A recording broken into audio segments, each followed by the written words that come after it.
નમસ્કાર મિત્રો, હું રાજેશ ભાસ્કર આપ સૌનું યુટ્યુબમાં આપણી આ ચેનલ પર સ્વાગત કરું છું. મિત્રો, આજે આપણે તારીખ 14 ડિસેમ્બર 2025ના કેટલાક મોસ્ટ ઇમ્પોર્ટન્ટ કરંટ અફેર અને અગાઉની પરીક્ષામાં પૂછાયેલા કેટલાક ઇમ્પોર્ટન્ટ પ્રશ્નો વિશે ડિટેલમાં ચર્ચા કરીશું, જે આપને આવનારી પરીક્ષા માટે ખૂબ જ ઉપયોગી સાબિત થશે. તો મિત્રો, આપ આ ચર્ચા સાથે જોડાઈ રહેજો અને વિડીયોને પહેલેથી લઈને છેલ્લે સુધી પૂરેપૂરો જોવાનો આગ્રહ રાખજો. તો ચલો મિત્રો, શરૂ કરીએ. શરૂઆત કરતાં પહેલાં જણાવી દઉં કે જો તમારે આપણી આ યુટ્યુબ ચેનલને સબસ્ક્રાઇબ કરવાનું બાકી હોય તો ચેનલને સબસ્ક્રાઇબ કરી લેજો, નોટિફિકેશન બેલ આઇકોનને પ્રેસ કરીને. અને જો તમને વિડીયો પસંદ આવે તો વિડીયોને લાઇક કરજો, પરંતુ વિડીયોને શેર કરવાનું ભૂલશો નહીં. તમારા જેટલા પણ મિત્રો જેઓ કોમ્પિટિટિવ એક્ઝામની તૈયારી કરી રહ્યા છે એ બધા મિત્રો જોડે આ વિડીયોની લિંકને શેર કરજો, તમે જે તે સોશિયલ મીડિયા એપ્લિકેશન વાપરતા હો એમાં. તો શરૂઆત કરીએ. સૌપ્રથમ જોઈશું અગાઉની પરીક્ષામાં પૂછાયેલા ભૂગોળના પ્રશ્નો, જેના જવાબો તમારે મને કમેન્ટ બોક્સમાં લખીને જણાવવાના છે. વિડીયોના લાસ્ટમાં જ્યારે હું તમને આ દરેક પ્રશ્નના જવાબ જણાવું ત્યારે તમારે ચેક કરવાનું છે કે તમે આપેલા પ્રશ્નોના જવાબમાંથી કેટલા પ્રશ્નોના જવાબ સાચા છે, અને જેટલા પણ પ્રશ્નો જવાબ સાચા હોય એનો આંકડો તમારે કમેન્ટમાં લખવાનો છે કે 10માંથી આટલા સાચા છે. ડેઇલી જીકે ટેસ્ટમાં આપણે રોજ 10 પ્રશ્નો પૂછીએ છીએ, એમાંથી 5 પ્રશ્નો ભૂગોળના હોય છે. બાકીના જે 5 પ્રશ્નો છે એ 5 પ્રશ્નો ગુજરાતના ઇતિહાસના છે. તો તમે તમારા આન્સર આપો નીચે કમેન્ટ બોક્સમાં, અને હું આજના કરંટ અફેરનો પ્રથમ પ્રશ્ન છે એની શરૂઆત કરું છું.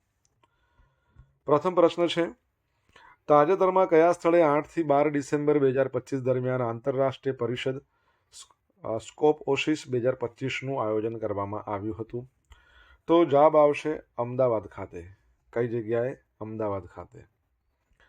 તો ફિઝિકલ રિસર્ચ લેબોરેટરી છે અમદાવાદ, જે PRL આપણે કહીએ છીએ, ત્યાં 8થી લઈને 12 ડિસેમ્બર દરમિયાન ઓપ્ટિક્સ અને ફોટોનિક્સ, ઓપ્ટિક્સ એટલે જે પ્રકાશના રિલેટેડ જે પણ હોય, અને ફોટોનિક્સ એટલે ધ્વનિ, સ્પીચ રિલેટેડ, તો એની બાબતો છે એના પર આંતરરાષ્ટ્રીય પરિષદ સ્કોપ ઓસિસ છે 2025 સફળતાપૂર્વક યોજાઈ ગઈ. અને આનું આયોજન કોણે કર્યું હતું? તો સ્કોપ એટલે કે student chapter in optics and photonics, અને ઓસિસ એટલે કે ઓપ્ટિકલ સોસાયટી ઓફ ઇન્ડિયા. આ ઉપરાંત space application centre, IIT Gandhinagar, એના સહયોગથી આયોજન કરવામાં આવ્યું હતું. મુખ્ય હાઇલાઇટ આપણે જોઈ લઈએ તો ઉદ્ઘાટક હતા ઈસરોના પૂર્વ અધ્યક્ષ શ્રી AS કિરણ કુમાર. હાલમાં જે ઈસરો છે એના અધ્યક્ષ છે, એમનું નામ શું છે? V નારાયણન. લોન્ચિંગની વાત કરીએ તો PRL દ્વારા વિકસિત સ્વદેશી ક્વોન્ટમ સાયન્સ અને ટેકનોલોજી પ્રોડક્ટ્સનું લોન્ચિંગ કરવામાં આવ્યું હતું. ઐતિહાસિક સંગમ, પ્રથમ વખત 10મી સ્ટુડન્ટ કોન્ફરન્સ અને 48મી ઓસિસ સિમ્પોઝિસ એક સાથે યોજાઈ ગઈ. અને આ પરિષદમાં 13 દેશોના 20 આંતરરાષ્ટ્રીય નિષ્ણાંત અને ભારત સહિત કુલ 500 જેટલા પ્રતિનિધિઓ છે એ સામેલ થયા હતા. ફિઝિકલ રિસર્ચ લેબોરેટરી PRL ખાતે આનું આયોજન કરવામાં આવ્યું હતું, જેની સ્થાપના 1947માં થઈ હતી, અમદાવાદમાં આવેલી છે, અને એના ડિરેક્ટરનું નામ તમારે મને જણાવવાનું છે. PRL દ્વારા મંગળ ગ્રહ છે એના ઉપર 3 ખાડાઓ શોધવામાં આવ્યા હતા, ક્રેટર્સ, લાલ, મુશરાન અને હિલ્સા, યાદ રાખજો. તમિલનાડુમાં આયોજિત FIH hockey men's junior world cup 2025માં ભારતે કયો મેડલ જીત્યો? તો ભારતે બ્રોન્ઝ મેડલ જીત્યો છે. કયો જીત્યો છે? Bronze medal. તો તમિલનાડુમાં આયોજિત FIH hockey men's junior world cup 2025નું સમાપન ભારે ઉત્સાહ અને રોમાંચ સાથે થયું. 13 દિવસીય આ ઇવેન્ટ એમાં જર્મનીની ટીમે પોતાનો દબદબો જાળવી રાખીને રેકોર્ડ બનાવતા 8મું ટાઇટલ જીતી લીધું, જ્યારે યજમાન ભારતની ટીમે યાદગાર વાપસી કરીને બ્રોન્ઝ મેડલ જીત્યો છે. બરાબર છે. ફાઇનલની વાત કરીએ તો ફાઇનલમાં જર્મની vs સ્પેન શૂટઆઉટમાં નિર્ણય થયો. ફાઇનલ મેચમાં ડિફેન્ડિંગ ચેમ્પિયન જર્મની અને પ્રથમ વખત ફાઇનલમાં પહોંચેલું સ્પેન હતું. નિયમિત સમયમાં સ્કોર 1-1થી બરાબર રહ્યો. મેચનો નિર્ણય પેનલ્ટી શૂટઆઉટ દ્વારા લેવામાં આવ્યો હતો. જર્મનીએ સ્પેનને શૂટઆઉટમાં 3-2થી હરાવી અને પોતાનો ખિતાબ સફળતાપૂર્વક જાળવી રાખ્યો. આ તેનું 8મું ટાઇટલ હતું. 10 વખત તે ફાઇનલમાં આવી હતી. ભારતની ઐતિહાસિક વાપસી.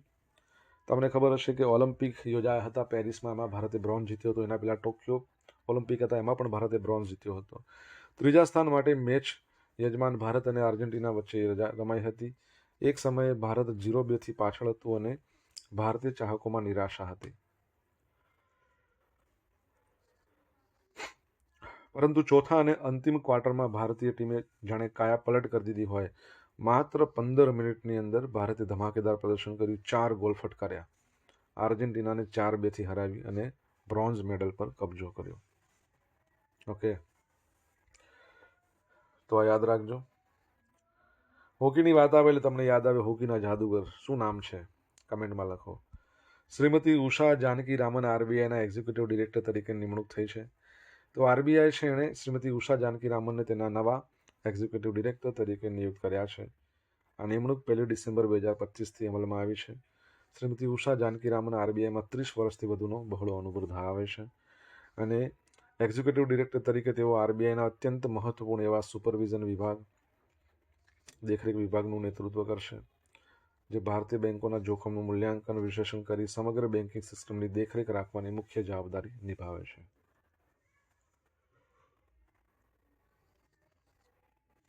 આરબીઆઈની વાત કરીએ. એક્ટ 1934, 1 એપ્રિલ 1935માં આરબીઆઈની સ્થાપના. હેડક્વાર્ટર અત્યારે તો મુંબઈ છે. પહેલાં જ્યારે સ્થાપના થઈ ત્યારે કોલકાતામાં હતું. 1937માં મુંબઈમાં લાવ્યા. એનું રાષ્ટ્રીયકરણ 1 જાન્યુઆરી 1949. પ્રથમ એના જે ગવર્નર હતા એમનું નામ હતું એસબોર્ન સ્મિથ, જે બ્રિટિશ હતા. પ્રથમ ભારતીય ગવર્નર હતા સીડી દેશમુખ, અને હાલમાં જે ગવર્નર છે એનું નામ તમારે કમેન્ટ બોક્સમાં લખીને જણાવવાનું છે. રિસન્ટલી આપણે ભણ્યા કે આરબીઆઈએ રેપો રેટ છે એમાં ઘટાડો કર્યો છે અને હવે રેપો રેટ છે 5.25% છે. રેપો રેટ એટલે કે આરબીઆઈ જે વ્યાજ દરે અન્ય બેંકોને લોન આપે એને રેપો રેટ કહેવાય. આરબીઆઈ અન્ય બેંકો અને સંસ્થાઓ પાસેથી જે વ્યાજ દરે લોન લે એને રિવર્સ રેપો રેટ કહેવાય, જે 3.35% છે. મિત્રો, વિડીયો પસંદ આવ્યો હોય, ભણવાની મજા આવી હોય તો વિડીયોને લાઇક કરો, તમારા મિત્રો જોડે વિડીયોની લિંકને શેર કરો. આપણી બંને યુટ્યુબ ચેનલ રાજેશ ભાસ્કર 2ને સબસ્ક્રાઇબ કરો, નોટિફિકેશન બેલ આઇકોનને પ્રેસ કરીને. જો તમારે ડેલી કરંટ અફેરની પીડીએફ જોઈતી હોય તો આપણી ટેલિગ્રામ ચેનલને જોઈન કરી લેજો. ડેલી કરંટ અફેરની પીડીએફ તમને મળશે, સાથે સાથે પોલ્સ પણ રમવા મળશે. કયા દેશમાં માર્ચ 2026માં પ્રથમ કોમન ખોખો ચેમ્પિયનશિપનું આયોજન કરવામાં આવશે? તો ભારતમાં જ આયોજન થશે. ક્યાં થશે? ભારતમાં જ. તો ભારત માટે રમતગમત ક્ષેત્રે એક ગરિમાપૂર્ણ, એક ગૌરવપૂર્ણ સમાચાર છે. માર્ચ 2026માં પ્રથમ કોમનવેલ્થ ખોખો ચેમ્પિયનશિપનું આયોજન કરવા જઈ રહ્યું છે. કોમનવેલ્થ સ્પોર્ટ્સ દ્વારા આયોજનને સત્તાવાર રીતે મંજૂરી આપવામાં આવી છે. તારીખ 9થી લઈને 14 માર્ચ 2026 દરમિયાન આનું આયોજન થશે. સહભાગી દેશોમાં જુઓ તો એશિયા, યુરોપ, આફ્રિકા, અમેરિકા સહિત 24થી વધુ કોમનવેલ્થ દેશો ભાગ લેશે. ટીમોની વાત કરીએ તો 16 પુરુષ અને 16 મહિલા ટીમો એમના વચ્ચે મુકાબલો થશે. મહત્વપૂર્ણ આ ચેમ્પિયનશિપ નવી દિલ્હીમાં યોજાયેલા ખોખો વર્લ્ડ કપ બાદની બીજી મોટી આંતરરાષ્ટ્રીય ટુર્નામેન્ટ હશે. ભવિષ્યનું લક્ષ્ય ઓલિમ્પિક 2032 છે. તમને ખબર છે? મને કહો કે ઓલિમ્પિકની વાત તો ચલો સાઈડમાં રહી, આપણે કોમનવેલ્થની વાત કરીએ. કોમનવેલ્થ ગેમ્સ 2030માં કયા શહેરમાં યોજાશે? કમેન્ટમાં લખો.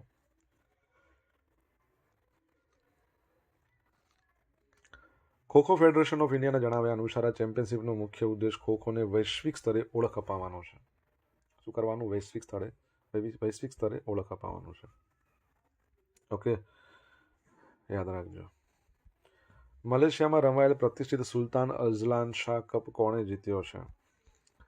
તો જવાબ આવશે બેલ્જિયમે જીત્યો છે, ભારતને હરાવીને. તો મલેશિયામાં રમાયેલ પ્રતિષ્ઠિત સુલતાન અઝલાન શાહ કપ છે એ ટુર્નામેન્ટમાં ભારતીય ટીમ રનર રહી છે, એટલે બીજા સ્થાને રહી છે. બેલ્જિયમ જીતી ગયું છે અને બેલ્જિયમ પ્રથમ વખત જીત્યું છે.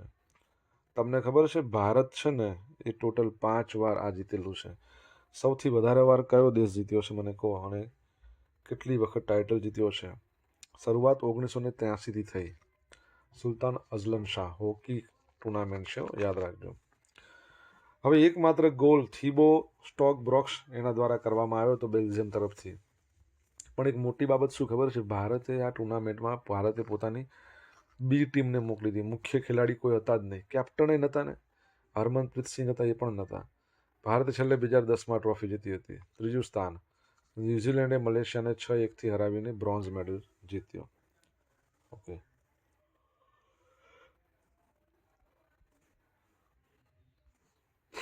અનંત અંબાણીને પ્રાણી કલ્યાણ માટે વૈશ્વિક સન્માન. અનંત અંબાણીને તેના ડ્રીમ પ્રોજેક્ટ વનતારા માટે ગ્લોબલ હ્યુમન સોસાયટી તરફથી પ્રતિષ્ઠિત ગ્લોબલ હ્યુમેટેરિયન એવોર્ડ મળ્યો છે અને આ એવોર્ડ મેળવનાર તેઓ સૌથી યુવા અને પ્રથમ એશિયન વ્યક્તિ બન્યા છે. વનતારા તે ભારતમાં આવેલું એક અત્યાધુનિક પ્રાણી રેસ્ક્યુ અને સારવાર કેન્દ્ર છે જે પ્રાણીઓને નવું જીવન આપે છે. તેમનું કાર્ય ભારતીય મૂલ્યો, સેવા અને સર્વભૂત હિતાય દરેક જીવનું કલ્યાણ પર આધારિત છે. આ એવોર્ડ પ્રાણીઓના સંરક્ષણ અને સારવાર ક્ષેત્રે એમના મહત્વપૂર્ણ યોગદાનને બિરદાવે છે. Global human society. American human society 1877માં એની સ્થાપના. તેનું આંતરરાષ્ટ્રીય વિસ્તરણ છે જે વિશ્વની સૌથી જૂની રાષ્ટ્રીય પ્રાણી કલ્યાણ સંસ્થા છે. 60થી વધુ દેશોમાં કાર્યરત છે અને અભયારણ્યો, પ્રાણી સંગ્રહાલયો, સંરક્ષણ કેન્દ્રોમાં પ્રાણીઓની નૈતિક સારવાર માટે વૈશ્વિક માપદંડો તે નક્કી કરે છે. તમને ખબર હોય તો જે આ વનતારા છે ને, આ વનતારાને પણ એક પુરસ્કાર મળ્યો છે આપણા કેન્દ્ર સરકાર દ્વારા આપવામાં આવ્યો છે. તમારે કહેવાનું છે કયો પુરસ્કાર, કમેન્ટમાં લખજો. સોશિયલ મીડિયાના માધ્યમથી મારી સાથે તમે કનેક્ટ રહી શકો છો. ઇન્સ્ટા આઈડી છે આપણું rajesh.i.bhaskar, ફેસબુક આઈડી છે RI ભાસ્કર અને ટેલિગ્રામ ચેનલ છે આપણી રાજેશ ભાસ્કર, જ્યાં તમને ડેલી કરંટ અફેરની પીડીએફ મળશે, તમને પોલ્સ પણ રમવા મળશે. જો ભણવાની મજા આવી હોય તો વિડીયોને એક લાઇક કરો, તમારા મિત્રો જોડે વિડીયોની લિંકને શેર કરો, ચેનલ સબસ્ક્રાઇબ કરવાની બાકી હોય તો સબસ્ક્રાઇબ કરો, નોટિફિકેશન બેલ આઇકોનને પ્રેસ કરીને. તાજેતરમાં કયા રાજ્યે 30 દિવસના ગાળામાં 45,911 ઓફ ગ્રીડ સોલર કૃષિ પંપ સ્થાપિત કરી એક મહત્વપૂર્ણ ગિનીસ વર્લ્ડ રેકોર્ડ બનાવ્યો છે?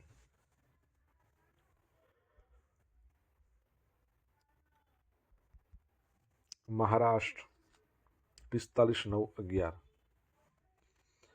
સ્વચ્છ ઉર્જા અને ટકાઉ ખેતીને પ્રોત્સાહન આપવા મહારાષ્ટ્ર રાજ્યએ માત્ર 30 દિવસના ગાળામાં 45,911 ઓફ ગ્રીડ સોલર કૃષિ પંપ સ્થાપિત કરીને મહત્વપૂર્ણ ગિનીસ વર્લ્ડ રેકોર્ડ બનાવ્યો છે.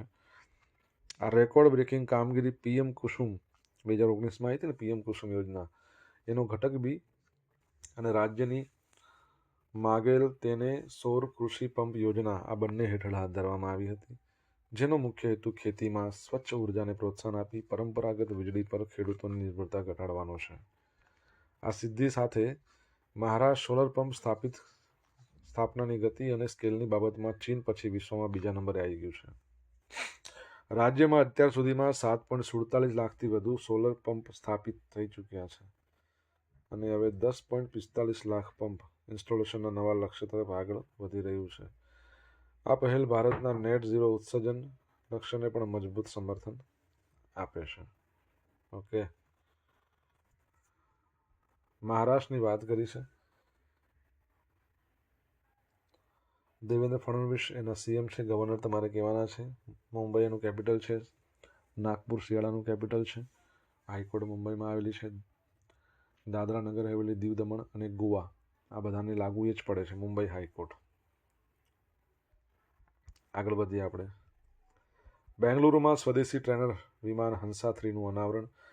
કેન્દ્રીય મંત્રી છે ડૉક્ટર જીતેન્દ્રસિંહ, એમણે બેંગલુરુના CSIR NAL કેમ્પસમાં ભારતમાં બનેલા નવા ટ્રેનર વિમાન અને અન્ય સુવિધાઓનું ઉદ્ઘાટન કર્યું. હંસા 3 નેક્સ્ટ જનરેશન વિમાન એક સ્વદેશી ટ્રેનર એરક્રાફ્ટ છે. ઉપયોગ શું? કમર્શિયલ પાયલોટ લાયસન્સ મેળવવા માંગતા વિદ્યાર્થીઓને ટ્રેનિંગ આપવા માટે આ વિમાનનો ઉપયોગ થશે. બનાવનાર નેશનલ એરોસ્પેસ લેબોરેટરી.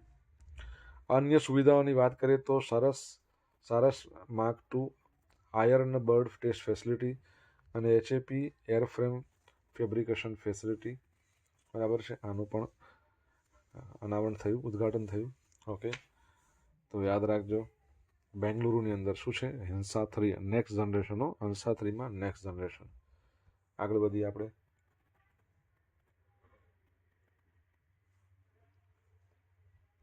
હવે જોઈશું અગાઉની પરીક્ષામાં પૂછાયેલા ભૂગોળના પ્રશ્નો. પહેલો પ્રશ્ન, એગુલહાસ પશ્ચિમી સરહદી પ્રવાહ નીચેના પૈકી કયા મહાસાગરનો છે? હિન્દ મહાસાગર. નીચે પૈકી કઈ કેરીની જાત નથી? કાલી પત્તી. ભારતમાં નીચેના પૈકી કયું રાજ્ય સૌથી વધુ જંગલ વિસ્તાર ધરાવે છે? તો જંગલ વિસ્તારની વાત આવે તો શું આવે? MP. સૌથી વધારે ટકાવારીને આધારે. ગુજરાતમાં પૂછે તો ડાંગ જિલ્લો ટકાવારીને આધારે સૌથી વધારે જંગલ વિસ્તાર ધરાવે છે. National atlas and thematic mapping organisation ક્યાં આવેલું છે? કોલકાતા, વેસ્ટ બંગાળમાં. વિંધ્ય ખડક તંત્રના ખડકો જ્યાં મળી આવે છે તે મલાની ક્ષેત્ર કયા રાજ્યમાં આવેલું છે? રાજસ્થાન. હવે મિત્રો જોઈશું અગાઉની પરીક્ષામાં પૂછાયેલા ગુજરાતના ઇતિહાસના પ્રશ્નો. પહેલો પ્રશ્ન કે poverty and the unbritish rule of India આ પુસ્તકના લેખક કોણ? દાદાભાઈ નવરોજી.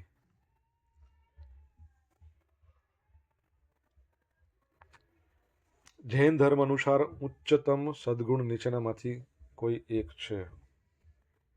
અહિંસા. બૌદ્ધ ધર્મમાં 8 તારાવાળું કઈ બાબતનું પ્રતિનિધિત્વ કરે છે? તો આર્ય અષ્ટાંગિક માર્ગ. 1793ના કોર્નવોલિસ દ્વારા નીચેનામાંથી કયા કાર્યો કલેક્ટર કચેરીમાંથી પ્રેરણામાંથી લઈ લેવામાં આવ્યા હતા? કલેક્ટર કચેરીમાંથી લેવામાં આવ્યા હતા? તો ન્યાયિક કાર્યો. બૌદ્ધ ધર્મમાં ચોથું આર્ય સત્ય નીચેનામાંથી કોઈ એક છે? તો પીડા છે એના અંત માટેનો પથ. બરાબર છે, પીડાના અંત માટેનો પથ. આ યાદ રાખજો. હવે જોઈશું ગઈકાલે પૂછેલા પ્રશ્નો જવાબ. પહેલો પ્રશ્ન, ગુજરાત સરકારે હોમગાર્ડ જવાનોની નિવૃત્તિ વયમર્યાદા કેટલી કરી છે? 55 વર્ષની હતી, 58 કરી છે, 3 વર્ષનો વધારો થયો છે. તાજેતરમાં કયા સ્થળેથી ભારતનું પ્રથમ સ્વદેશી હાઇડ્રોજન ફ્યુઅલ સેલ જહાજ લોન્ચ કરવામાં આવ્યું? તો વારાણસીથી.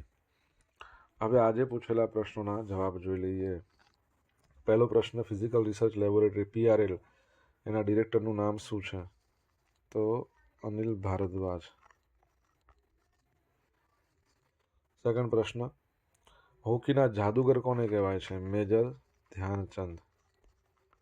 મેજર ધ્યાનચંદ હોકીના જાદુગર, જેમનો જન્મદિવસ 29 ઓગસ્ટ ભારતમાં આપણે મનાવીએ રાષ્ટ્રીય ખેલ દિવસ. એમના નામ પર ભારતમાં રમતગમતમાં સર્વોચ્ચ સન્માન આપવામાં આવે છે, ખેલ રત્ન પુરસ્કાર. ત્રીજો પ્રશ્ન, RBI એના હાલના ગવર્નર કોણ છે? સંજય મલ્હોત્રા. કેટલામાં નંબરના? 26મા નંબરના. ચોથા નંબરનો પ્રશ્ન કે કોમનવેલ્થ ગેમ્સ 2030 અમદાવાદમાં યોજાશે. ક્યાં યોજાશે? અમદાવાદ. પાંચમો પ્રશ્ન, સુલતાન અલજાન શાહ કપ 1983માં શરૂ થયો હતો. સૌથી વધારે ટાઇટલ 10 ટાઇટલ કોણે જીત્યા છે? ઓસ્ટ્રેલિયાએ. એના પછી 5 ટાઇટલ કોણે જીત્યા છે? ભારતે. છઠ્ઠા નંબરનો પ્રશ્ન, અનંત અંબાણી છે, એમનું જે વનતારા છે એ વનતારાને પ્રાણી મિત્ર એવોર્ડ મળ્યો હતો. પરીક્ષામાં પૂછાયેલો પ્રશ્ન, પ્રાણી મિત્ર. સાતમા નંબરનો પ્રશ્ન, મહારાષ્ટ્રના રાજ્યપાલ કોણ છે? આચાર્ય દેવવ્રત. આચાર્ય દેવવ્રત. આપણા ગુજરાતના તમને પૂછે ગવર્નર તો પણ એ છે, એમને વધારાનો ચાર્જ આપ્યો છે મહારાષ્ટ્રનો અત્યારે. હવે જોઈશું ગઈકાલના કરંટ અફેરમાંથી પૂછેલા કેટલાક ઇમ્પોર્ટન્ટ પ્રશ્નો, જેના જવાબો તમારે કમેન્ટમાં લખીને જણાવવાનું છે. કેન્દ્રીય ગૃહ અને સહકારિતા મંત્રી શ્રી અમિત શાહે કયા જિલ્લામાં બનાસ ડેરીના બાયો CNG અને ફર્ટિલાઇઝર પ્લાન્ટનું ઉદ્ઘાટન કર્યું?